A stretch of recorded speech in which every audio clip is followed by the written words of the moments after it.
High বন্ধুরা, good morning. দেখো, আমি তোমাদেরকে দেখাচ্ছি কিভাবে জল জমে গেছে। এগুলোতে বন্যা হয়ে গেছে, রাতের থেকে বৃষ্টি হচ্ছে, এত জল জমেছে যে সব গাছপালা সব ডুবে গেছে। দেখো, নিশ্চয়ই বন্যা হওয়ার চান্স দেখতে পাচ্ছি। এই যে দেখো কত জল হয়েছে এগুলোতে সব। দেখো, এই যে সকালবেলায় এখন বাজছে 6:20 বাজছে। এখনকার ইয়েটা দেখো, দৃশ্যটা কেমন একটা অদ্ভুত লাগছে জায়গাটা দেখতে। যে এগুলোতে দেখো কত জল জমেছে। দেখো, এই যে দেখতে পাচ্ছ প্রচুর জল, প্রচুর জল।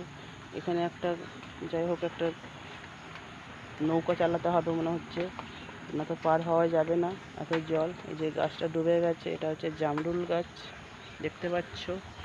আর এই যে এটা দেখতে পাচ্ছ, এটা হচ্ছে কলা গাছ। আর ওই যে ওটা দেখতে পাচ্ছ, ওটা হচ্ছে কদম গাছ।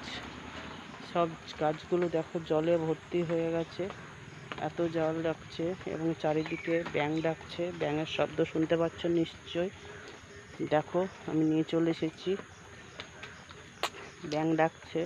আমি পারলে তোমাদেরকে ব্যাঙ দেখাতে পারতাম, কারণ ওখানে আমি যেতে পারছি না, কারণ পার হতে গেলে একটা নৌকো লাগবে, সেটা আমি পার হতে পারছি না, কারণ পুরোটাই জল। ভয়ও লাগছে, সাপ থাকতে পারে, আমার ভয় পাই প্রচণ্ড। কিছু থাকবে, কিছু দেখে আমার আরও ভয় লাগে, ওর জন্য আমি যেতে পারছি না। বাই।